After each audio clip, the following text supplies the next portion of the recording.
Student, आज हम exercise 2 करेंगे, रिलेशन एंड फंक्शंस करेंगे। इससे पहले हमने चैप्टर 1 किया था और सेट्स की हमने सारी कॉन्सेप्ट और एक्सरसाइज कंप्लीट कर ली हैं। ठीक है, तो आप मेरी वो वीडियो देख सकते हैं जिसमें मैंने सेट्स कंप्लीट किया है पूरा।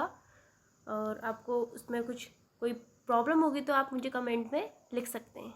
कोई भी क्वेश्चन में डाउट हो तो आप मुझे बता सकते हैं। ओके, तो आज हम पढ़ेंगे relation and functions. This is very important chapter. ठीक है, तो देखो सबसे पहले हम इसका इंट्रोडक्शन देखेंगे। बेसिक चीज़ें पढ़ने के लिए हमें पहले क्वेश्चन में जाने से पहले हम बेसिक चीज़ें देखेंगे। ठीक है, तो सबसे पहले हमें बेसिक चीज़ें आनी चाहिए। अगर बेसिक चीज़ें आ जाएंगी तो हम क्या कर सकते हैं, क्वेश्चन अटेम्प्ट अच्छे से कर सकते हैं ना। तो देखिए JW लेबनीज ने हमें बताया है रिलेशन एंड फंक्शन के बारे में क्या होता है। ठीक है, तो रिलेशन फंक्शन क्या होता है, हम नॉर्मली वे में बोल सकते हैं। रिलेशन हम बोल सकते हैं हमारा ब्रदर सिस्टर का रिलेशन हो सकता है, फादर सन का रिलेशन हो सकता है, टीचर एंड स्टूडेंट्स का रिलेशन हो सकता है। ठीक है, तो इन मैथमेटिक्स वे में हम बोल सकते हैं अगर कोई नंबर हम n लेते हैं और m लेते हैं, n और m के बीच में अगर मैं बोलूँ is less than m is greater than n, तो इनके बीच में ये क्या है, ये भी रिलेशन है। ठीक है, अगर लाइन्स बोलते हैं, अगर मैंने बोला line L parallel to line M, line 2 lines मैंने ली है पैरेलल लाइन्स, इसे L बोला और ये M बोला, ये भी क्या इन दोनों के बीच में रिलेशन है। ठीक है, इससे पहले आपने सेट पढ़े थे, सेट्स चैप्टर पढ़ा था ना, तो उसमें क्या पढ़े थे, A is a subset of B, A is a union of B, A is a difference of B, ये चीज़ें पढ़ी थी ना, कॉम्प्लीमेंट पढ़ा था। तो ये इनके बीच में क्या है, सारा रिलेशन है। तो हमने इस चैप्टर में रिलेशन पढ़ना है कि इनके बीच का रिलेशन क्या होता है। ठीक है, तो सबसे पहले देखो रिलेशन सबसे ज़्यादा इन्वॉल्व होता है पेयर ऑफ ऑब्जेक्ट पर। ठीक है, तो इन दिस चैप्टर, इस चैप्टर में हम क्या पढ़ेंगे, pairs of object from 2 sets and then introduce relation between the 2 object in the pairs. तो हमने सिर्फ यही पढ़ना है इस चैप्टर में। ठीक है, तो यहाँ पे देखो बताया है इस चैप्टर में हमने क्या पढ़ना है, pairs of object from 2 sets and then introduce relation between 2 object in the pairs. ठीक है, पेयर्स में हम क्या करेंगे, उसका रिलेशन निकालेंगे। ठीक है, तो ये चैप्टर हमारा क्या है, बहुत ज़्यादा इंपॉर्टेंट है। Function is a very important in a mathematics में सबसे ज़्यादा कॉन्सेप्ट इसका क्या है, सबसे ज़्यादा इंपॉर्टेंट है इसका कॉन्सेप्ट। तो देखो यहाँ पे बताया, since it capture the idea of mathematically precise correspondence between one quantity with the other. ठीक है, तो रिलेशन हम यहाँ पर पढ़ेंगे कि फंक्शन क्या होते हैं, रिलेशन क्या होते हैं। This is very important chapter, ये आपको बहुत अच्छे से पढ़ना है। तो अभी तो हम इसका इंट्रोडक्शन बता रहे हैं, इसके बाद देखो थोड़ा सा इसकी डेफिनेशन है। कार्टेशियन प्रोडक्ट ऑफ सेट क्या होता है, कार्टेशियन प्रोडक्ट सेट क्या हुआ, कोई भी हम 2 सेट ले लेते हैं, ए और बी, आप कुछ भी ले सकते हैं, ABCD का सेट ले सकते हैं, PQ का सेट ले सकते हैं। ठीक है, तो सपोज देखो यहाँ पे एक सेट लिया है, A is a set of 2 colours, A हमारे पास 2 कलर का सेट है, और बी क्या है, B is the set of 3 object. तो यहाँ पे देखो ये यहाँ पे डायग्राम बनाया है। ठीक है, अब ए में सेट कौन सा लिया, देखो ए में लिया रेड और ब्लू, ए में रेड और ब्लू सेट लिया है, और बी का सेट क्या है, BCS। अब इसको क्या करेंगे हम, अब इसका हमें क्या बनाना है, रिलेशन बनाना है ना इनका, हमने चैप्टर में रिलेशन एंड फंक्शन। तो इनका रिलेशन बनाने के लिए हम क्या करेंगे, इनको पहले इनका पेयर लिखेंगे। अब इनका पेयर्स में बनाना होता है, तो रिलेशन का मतलब क्या है, देखो यहाँ पे सबसे पहले डेफिनेशन क्या है, pairs of object from 2 sets. तो कोई भी 2 सेट है उसको पेयर्स के फॉर्म में बनाना ही क्या होता है, हमारा रिलेशन होता है ना। तो सबसे पहले देखो यहाँ पे हमें एक ए इक्वल टू क्या दिया है, रेड और ब्लू, रेड ब्लू हमारे पास सेट है। ठीक है, और बी इक्वल टू है BCS। अब इसको क्या करना है, इसको आपने इसका रिलेशन बनाना है। इसका रिलेशन बनाने के लिए हम क्या करेंगे, एक में हमारे पास रेड ब्लू है और बी में BCS है, तो इसको हम क्या करेंगे, डिस्टिंग, इसके हम अलग अलग क्या बनाएंगे, ऑब्जेक्ट को अलग अलग फॉर्म में लिखेंगे इसका। अब देखो इसको अलग अलग फॉर्म में लिखने के लिए क्या करेंगे, रेड के साथ क्या लिखेंगे, B लिखेंगे, इसको ब्रैकेट्स में लिखते हैं, स्मॉल ब्रैकेट्स में। ठीक है, फिर क्या लिखेंगे, रेड को पहले कंप्लीट कर लेते हैं, रेड को फिर किस में लिखेंगे, C के साथ लिखेंगे, रेड कॉमा C। फिर लिखेंगे red comma S. Okay, red का कंप्लीट हो गया। अब लिखेंगे ब्लू का, BLUE blue, B blue, C और ब्लू एस के साथ। ठीक है, तो इसके क्या बन गए, डिस्टिंक्ट ऑब्जेक्ट बन के ना। आप देखो काउंट करेंगे 1 2 3 4 5 6, तो इसके डिफरेंट क्या बन गए, डिस्टिंक्ट ऑब्जेक्ट बन गए। तो हम क्या लिख सकते हैं इसमें, 6 डिस्टिंक्ट ऑब्जेक्ट। हमने इनको पेयर में लिख लिया है। ठीक है, तो यहाँ पे ये चीज़ बताइए, देखो यहाँ पे बताया है an order pair of elements. तो ये क्या है, ऑर्डर पेयर ऑफ एलिमेंट्स है। ठीक है, कोई भी दो सेट दिए होंगे, आपको उनको क्या करना है, उनके डिस्टिंक्ट ऑब्जेक्ट में उसको लिख देना है। तो ये क्या आ गया इसका, कार्टेशियन प्रोडक्ट ऑफ सेट। ठीक है, तो यहाँ पे देखो यहाँ पे एक चीज़ और दी है हमें, two sets P and Q is a pair of elements written in small bracket and grouped together in a particular order P, Q। P, Q को स्मॉल ब्रैकेट्स में लिखेंगे और P बिलोंग करेगा कैपिटल P को और Q belong करेगा capital Q को। ठीक है, तो यहाँ पे ये चीज़ हमें बताइए, कार्टेशियन प्रोडक्ट को आप किस फॉर्म में ऐसे लिख सकते हैं। ठीक है, अब देखो डेफिनेशन से थोड़ा क्लियर हो जाएगा। कार्टेशियन प्रोडक्ट की जो डेफिनेशन है यहाँ पे बताइए, तो डेफिनेशन है given two non empty set P and Q। ठीक है, यहाँ पे टू नॉन एम्प्टी सेट है P and Q, the Cartesian product को कैसे लिखेंगे, P into Q is the P cross Q is the set of all order pair of element from P and Q। तो देखो इसको किस form में लिखना है, स्मॉल ब्रैकेट्स में लिखना है। देखो यहाँ पे क्या लिखना है, स्मॉल ब्रैकेट्स में एंड ग्रुप टुगेदर। तो यही क्या है, कार्टेशियन फॉर्म है। तो देखो P को क्या लिखेंगे, P क्रॉस Q या P into Q equal to PQ साथ में आएगा, small PQ, such that P belong करेगा कैपिटल P को और Q बिलोंग करेगा कैपिटल Q को। ठीक है, इफ ईदर P और Q is the null set, P और Q क्या है, नल सेट है, then P into Q will be also empty set होगा ये। ठीक है, तो नल सेट का मतलब क्या होगा, 5 आएगा। इसका मतलब क्या है, P क्रॉस Q या P into Q equal to क्या आ जाएगा, 5 आ जाएगा। ठीक है, तो यहाँ पे देखो ये है कि A क्रॉस B का सेट कैसे बनेगा, फिर ये हमारा किसका सेट आ जाएगा, red B, red C, red S, ये सब हमने जो लिखे थे, ये जो हमारे पास 6 डिस्टिंक्ट ऑब्जेक्ट आए थे, तो हमारा ये क्या जाएगा, A क्रॉस B। तो A क्रॉस B कैसे निकालते हैं, तो आप इनको क्या लिखोगे, अलग अलग फॉर्म में पेयर्स में लिख लोगे। ठीक है, तो ये लिखना हमारा क्या होता है, कार्टेशियन प्रोडक्ट ऑफ सेट्स होता है। ठीक है, A क्रॉस B निकालना, हम इसको भी क्वेश्चंस करेंगे तो थोड़ा ज़्यादा क्लियर हो जाएगा। ठीक है, अब इसके बाद देखो कुछ एग्जाम्पल और हैं, यहाँ पे एग्जाम्पल्स और है। देखो जैसे यहाँ पे एग्जाम्पल है, 2 सेट्स का एग्जाम्पल है, A इक्वल टू दिल्ली दिया है। ठीक है, और ये मध्य प्रदेश है और ये कर्नाटक है। ठीक है, DL MP, ये आपको इस फॉर्म में लिखना है। A सेट दिया है आपको, ये है। ठीक है ना, और B सेट है 01, 02 और 03, ये क्या है, B सेट है हमारे पास।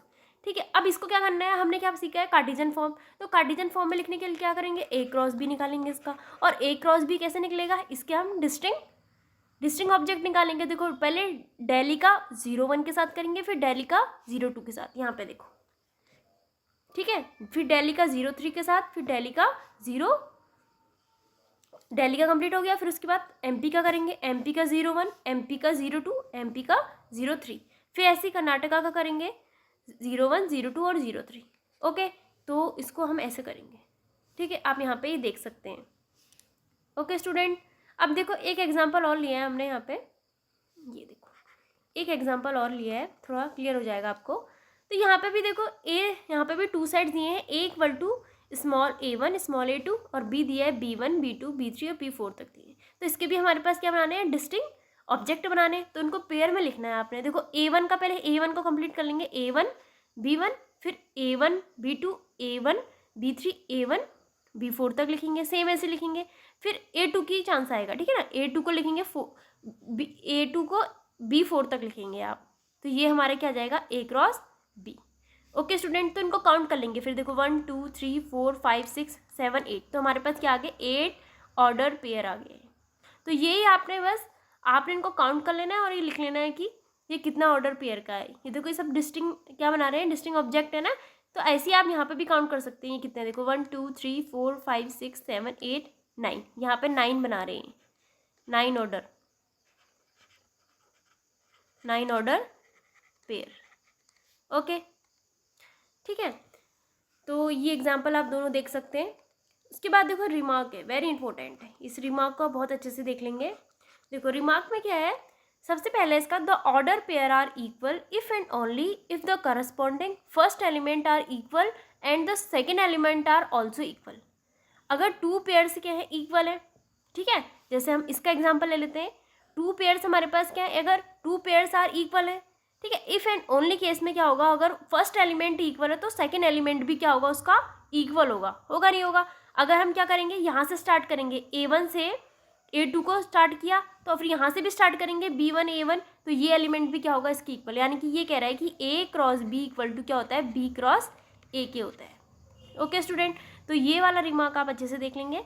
सेकेंड वाला में देखो, सेकेंड वाले में कह रहा है if there are P element in A and Q elements in B, then there will be PQ element in A cross B, A into B.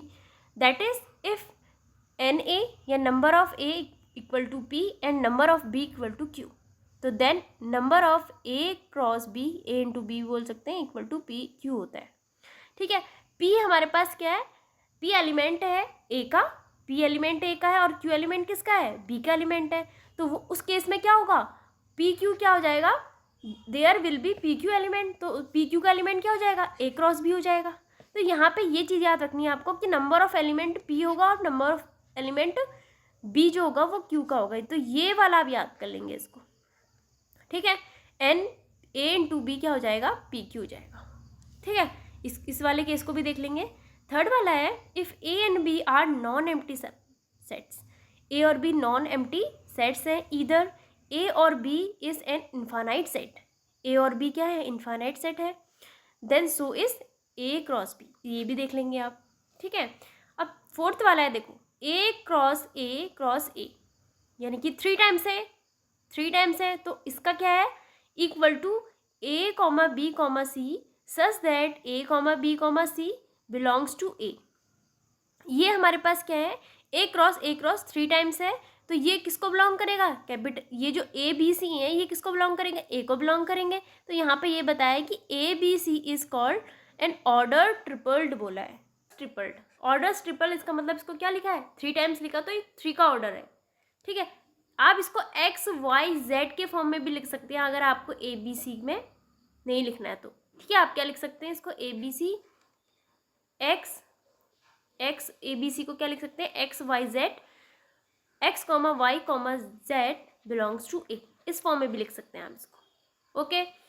तो अगर ये हमारा ट्रिपल्ड है तो डबल भी तो हो सकता है, डबल फॉर्म में क्या लिखेंगे हम, A cross A equal to क्या आएगा, A कॉमा B आएगा, सच that A comma B belongs to A को करेगा नहीं करेगा, तो उसको टू डायमेंशनल स्पेस भी बोल सकते हैं, ये क्या बोल सकते हैं, डबल ऑर्डर भी बोल सकते हैं, ठीक है।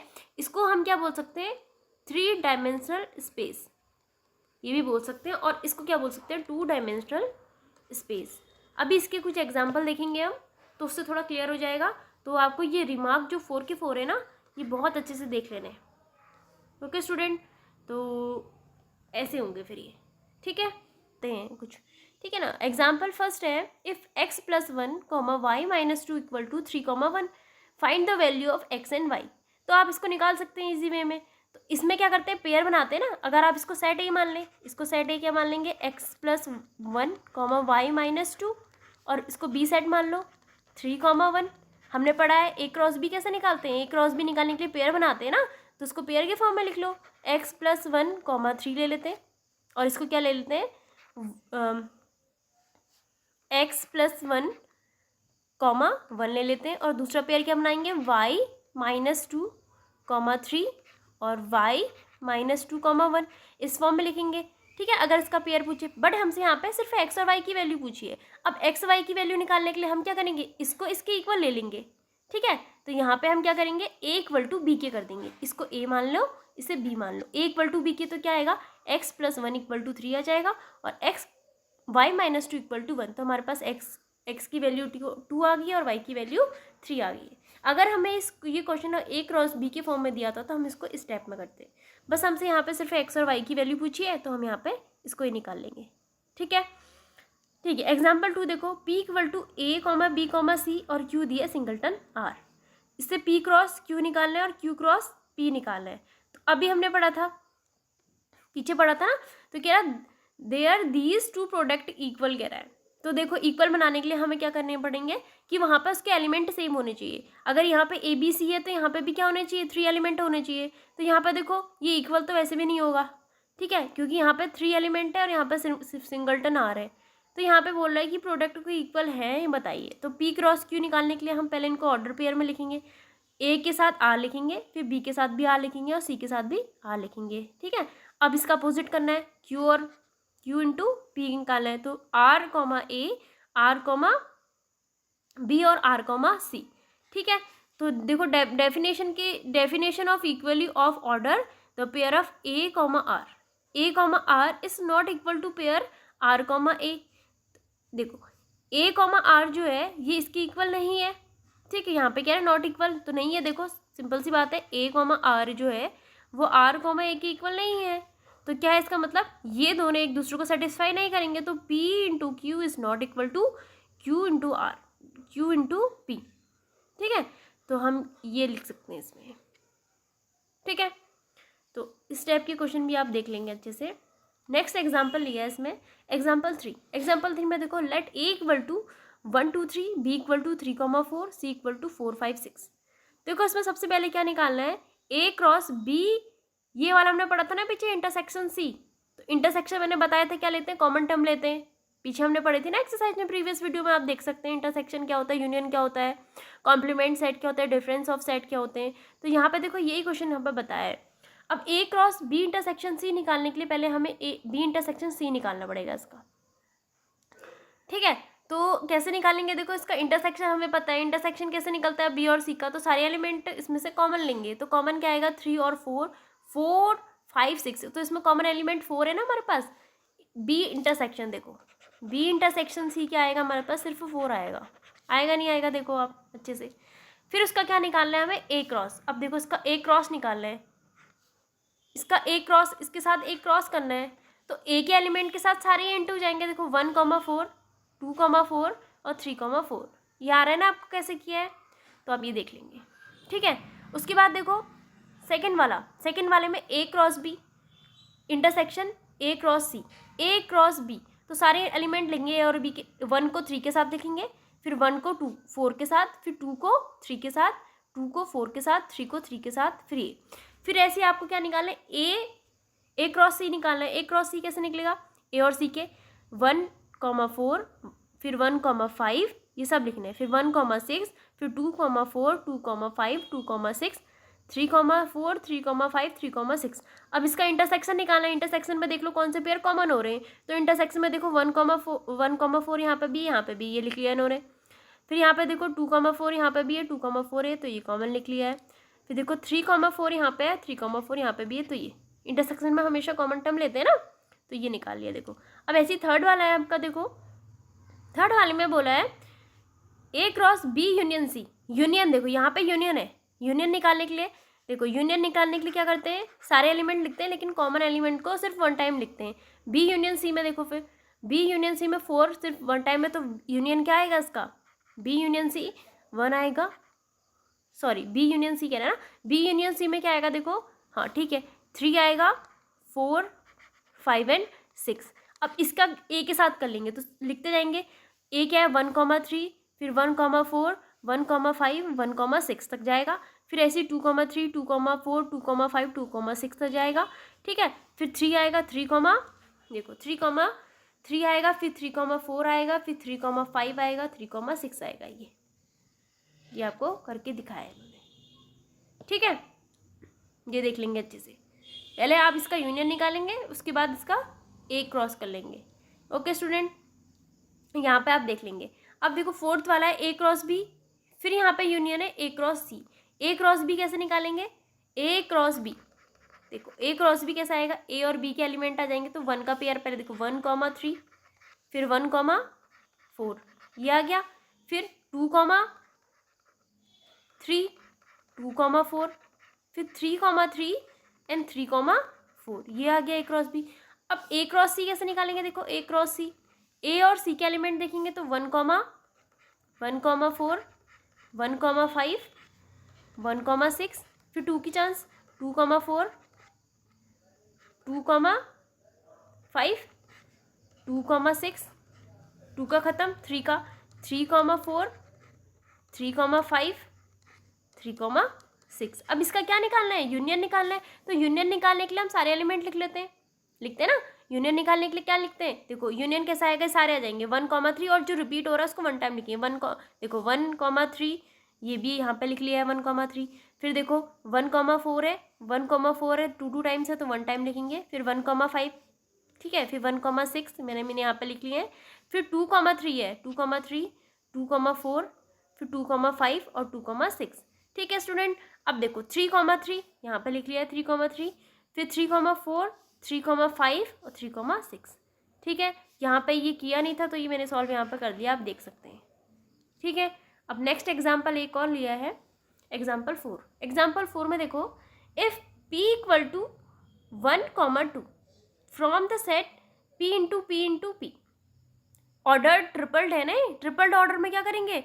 तो उनको इनका जो ऑर्डर बनेगा वो ट्रिपल में बनेगा, जैसे अभी तो डबल वाले बन रहे थे। अब देखो इसको क्या करेंगे, जो p हमारे पास है 3 टाइम्स, देखो 1 को फिर 1 के साथ, देखो 1 को 3 टाइम्स लिखोगे आप ऐसे। फिर क्या लिखोगे? फिर इसमें क्या बनेगा? देखो फिर यहाँ पे 1 छोड़ के एक 1 हट जाएगा तो 1,1,2। ठीक है, इसके एलिमेंट बनाने। फिर क्या आएगा? देखो 1,2,1। ठीक है, अब 2 की चांस तो 1,2,2,2, फिर 2,1,1, फिर 2,1,2, फिर देखो 2,2,1 और लास्ट में 2,2,2। ठीक है, इसको आप 3 टाइम्स लिखेंगे। ठीक है, क्योंकि हमारे पास क्या है, ट्रिपल ऑर्डर का बनाना है तो 3 ऑर्डर के बनेंगे हमारे पास। 1 2 3 4 5 6 7 8 क्या बन रहे हैं? 8 डिस्टिंक्ट हमारे पास ऑर्डर, ये 8 ऑर्डर पेयर का बन रहा है। ठीक है, तो 3 वाले आप ऐसे काउंट कर लेंगे इनको। अब देखो एग्जाम्पल 5 है, if R is the set of all real numbers, what do the Cartesian product R into R and R into R represent. तो देखो ये हमारे पास डबल फॉर्म में है और ये ट्रिपल फॉर्म में है, तो ये यानी कि इसको आप क्या बोल सकते हैं? देखो कार्टेशियन फॉर्म में लिखने के लिए यहाँ पे बताया है कि R into R represent the, ये किसको रिप्रेजेंट करता है? X, Y belongs to R को रिप्रेजेंट करेगा। ठीक है, तो ये देखो यानी कि ये लिख सकते हैं इसमें, all the points are 2 dimensional space का हो गए। और इसमें क्या आ जाएगा? X, Y, Z आ जाएगा यहाँ पे। ठीक है, यहाँ पे क्या आ जाएगा? X, Y, Z आ जाएगा इसमें, क्योंकि R के क्या है? ट्रिपल वाले हैं, तो 3 डायमेंशनल स्पेस है। 3 डायमेंशनल स्पेस में X, Y, such that X, Y, Z belongs to R। Okay student, तो इस वाले क्वेश्चन को ऐसे कर लेंगे। इसको क्या लिख लोगे? इसको सेट बिल्डर फॉर्म में लिखा है ना उन्होंने। R इंटू आर का मतलब कि यहाँ पे हमारे पास 2 आ जाएंगे, X और Y, such that X, Y belongs to R को करेगा। अब ऐसे ट्रिपल वाले में क्या आ जाएगा? X, Y, Z आ जाएगा, सेम वही आएगा, बस इसको आप 3 डायमेंशन या 3D स्पेस भी बोल सकते हैं, इसको 2D स्पेस बोल सकते हैं। देखो 6th वाला क्वेश्चन है, if A cross B equal to P, Q, P, R, M, Q, M, R, find A and B। इससे पहले हमने A क्रॉस B निकाले थे, ना।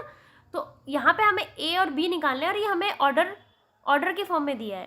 तो देखो सबसे पहले हम A कैसे निकालेंगे? तो देखो P, M और M जो हमारे फर्स्ट एलिमेंट है, यही हमारे क्या होंगे? A का सेट होगा, तो A का सेट क्या होगा? जो फर्स्ट एलिमेंट है P, M और M, तो P लिखेंगे और M लिखेंगे, ये क्या होगा? हमारा फर्स्ट एलिमेंट का सेट होगा A का।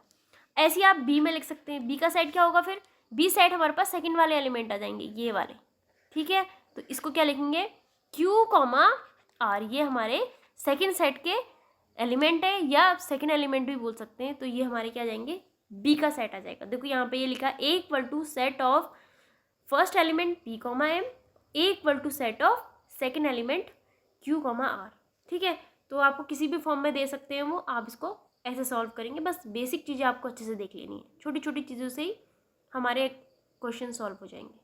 ओके स्टूडेंट, अगर आपको मेरी वीडियो पसंद आई तो आप लाइक कर सकते हैं, सब्सक्राइब कर सकते हैं। Thank you.